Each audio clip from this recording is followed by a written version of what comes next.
Tattoos. For some, they are beautiful works of art and expressions of personal identity. For others, they are symbols of rebellion or poor judgment. The debate is everywhere in our culture, but it also rages within the Church. Can a faithful Catholic in good conscience get a tattoo? The question is packed with emotion and cultural baggage. People on both sides often argue with great passion, but they usually end up talking past each other. Forget the heated online debates and the personal opinions. If we want the real answer, we have to go straight to the Church's moral principles, separating timeless truth from cultural trends and strict prohibitions from prudential judgments. Let's start with the argument you almost always hear against tattoos, which comes from the Old Testament. The book of Leviticus, chapter 19, verse 28 says, "Do not cut your bodies for the dead or put tattoo marks on yourselves. I am the Lord." Case closed, right? Not so fast. To properly understand this verse, we need to understand its context. The laws in Leviticus were part of the Mosaic law, given to the ancient Israelites to set them apart from the pagan nations surrounding them. The prohibition against cutting and tattooing was specifically aimed at preventing the Israelites from participating in the idolatrous and superstitious mourning rituals of their Canaanite neighbors. These pagans would gash their bodies and mark their skin as a way to worship their false gods or to appease the spirits of the dead. The sound of ritual wailing, mixed with the grim work of marking skin with ash and sharp objects, was a common pagan practice. Therefore, the command in Leviticus was not about the act of tattooing itself, but about the pagan, idolatrous intention behind it. As Christians, we are not bound by the ceremonial and judicial laws of the Old Testament, such as dietary restrictions or purity codes. The Church, from the Council of Jerusalem in the Acts of the Apostles, has always taught that Christ is the fulfillment of the law. So simply quoting Leviticus 19:28 is not a sufficient argument to forbid tattoos for Christians today. So if the Old Testament doesn't forbid it, does that mean anything goes? No.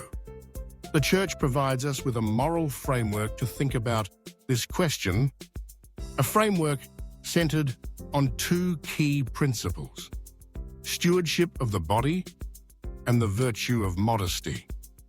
The first principle is stewardship. The Catechism teaches that our bodies are temples of the Holy Spirit. St. Paul writes in 1 Corinthians, "You are not your own, you were bought at a price. Therefore, honor God with your bodies." This means our bodies are not our absolute property to do with as we please. They are a gift from God, and we are the stewards, not the owners. We have a moral duty to treat our bodies with respect and to maintain their health and integrity. This is why sins like gluttony, substance abuse, or self-mutilation are morally wrong. The question then becomes, is getting a tattoo an act of disrespect or mutilation? This is where a prudential judgment comes in. A small, meaningful tattoo is very different from covering one's entire body in ink to the point of disfigurement. One could argue that a tattoo that is intentionally grotesque, demonic, or hideous would be a form of disrespect to the body as a beautiful creation of God. Likewise, getting a tattoo in an unsafe or unhygienic environment would be poor stewardship of one's health. The second, and perhaps more important, principle is modesty. Modesty, in the Catholic sense, isn't just about covering up. It's a broader virtue that protects the dignity of the human person. It involves a certain humility and discretion in one's dress, speech, and actions. It avoids vanity and the disordered desire to draw attention to oneself. The question to ask is, what is the motivation for this tattoo? Am I getting it to glorify God or to commemorate something holy like a cross or a sacred symbol? Or am I getting it out of vanity, to make myself the center of attention, to fit in with a crowd, or to project an image of toughness or rebellion? A tattoo that is obscene, sexually explicit, or promotes something sinful like a satanic symbol or a message of hate would be objectively sinful. Its content is morally evil. A tattoo placed on the body in a way that is intended to be sexually provocative would also be contrary to the virtue of modesty and chastity. The quiet reverence of a body treated as a sacred temple is the atmosphere we should seek. So what is the definitive no-nonsense answer? The Catholic Church does not have an absolute prohibition against tattoos. A Catholic can, in good conscience, get a tattoo, but several conditions must be met. First, the content of the tattoo must be morally good, or at least neutral. Nothing that is anti-Christian, demonic, or obscene is permissible.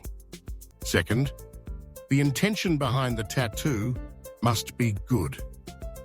It should not be done out of vanity, pride, or a desire to rebel against legitimate authority. Third, it must be done with proper respect for the body. It should not be an act of disfigurement, and one must ensure it is done safely and hygienically. Finally, one must consider the social context. Will this tattoo cause scandal? Will it prevent me from getting a job and fulfilling my duties to my family? Will it associate me with a gang or a criminal element?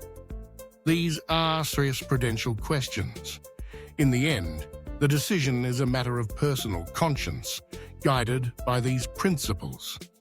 For some, a tattoo can be a genuine expression of faith, a permanent reminder of a sacred reality.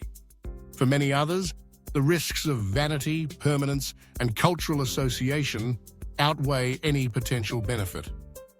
The Church, in its wisdom, doesn't give a simple yes or no, but instead provides the timeless tools to help us make a decision that truly honors God with our bodies.